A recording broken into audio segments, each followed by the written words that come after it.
we're getting closer and closer to the end of the season, Woj. I mean, teams have plus or minus, give or take, 4 games left. So they have decisions that have to be made. What are the teams that you're looking at right now that have to make some big decisions? The decision that Indiana has to make on their first-year coach, Nate Bjorkgren, as we reported this week, a lot of turmoil in Indiana this season in that locker room. And within that organization around Bjorkgren, his inability to really be able to build relationships, foster them, and interact not just with players but with staff.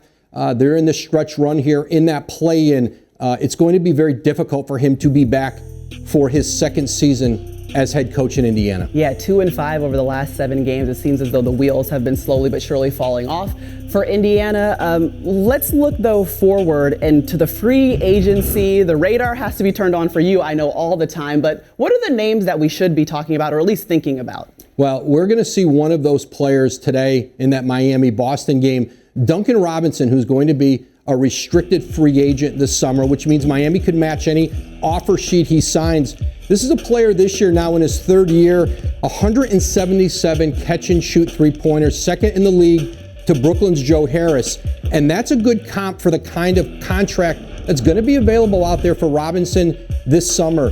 Harris signed an $18 million plus a year deal last summer. But Duncan Robinson in free agency, this could be a $20 million a year player. Remember, teams are going to put an offer sheet out there that they hope Miami wouldn't match. That's going to be difficult to pry him away from Pat Riley, Eric Spoelstra. This was an undrafted player who they found, signed, developed, but really one of the best shooters in all the NBA. Yeah, period, dot, nothing. He's the only Heat player to knock down 200 threes in multiple seasons, so you know what you're getting when you get Duncan Robinson open for a catch-and-shoot three. The Knicks have just been making so many people happy right here in the New York area. Right now, they have a winning season for the first time since 2012-13. They're sitting at 4th in the East. And Woj, I got to think that this really means a lot for the franchise in general, but how are players viewing it, other people around the league, the success of this Knicks franchise? Well, this has been a team really over most of the last couple decades that has not been in the conversation for big free agents or when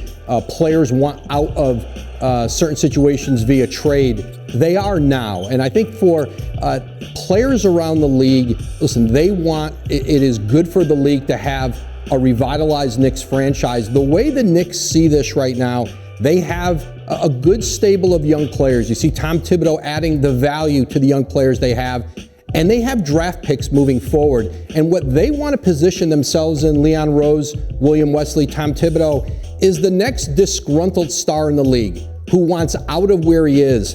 They believe they're in position to have the assets to get that player and have a player who wants to come to New York, who can push to come to New York, whether it's this offseason, next offseason. That's what the Knicks are looking at more than that there's a big free agent out there for them. It's going to be via trade. And shout out to Scott Perry in that front office, too. James Dolan earned a role as a villain, Maria. However, there are a lot of people on the bandwagon that are fans and media that were slandering the Knicks when they got Kyrie and KD. Let's not forget, that was just this past summer. That was just this past summer where people were saying the Knicks were an undesirable destination. They were an undesirable destination. Right, exactly. They were. And you just heard the man just acknowledge how fast they've turned it around. Just think about this. The Knicks and the Lakers have the same record. The New York Knicks and the Los Angeles Lakers both have the same record. That says a lot about player development, as you mentioned. But big shout out to Julius Randle and RJ Barrett improving their games, but the addition of Derrick Rose has been key also. Do you think that they are now going to be a destination franchise for, like Woj was saying? I do, because, again, the most popular team outside of New York is the Nets. But in New York, it's the Knicks. And now that they're winning, Julius Randle might as well run for governor. When does that seat up? Win. When does that seat up? I got you, Julius. I'll be your campaign manager. It's all yours, big fella. Julius Randle averaging career highs in points, rebounds, assists, 3-point field goal percentage so far this season. If there was an award that we could deem it the MVP of the East, would you give it to Julius Randle and what he's been able to do this season? I can't say he's the MVP of the East. Because in the East, there's a Joel Embiid, there's a Giannis.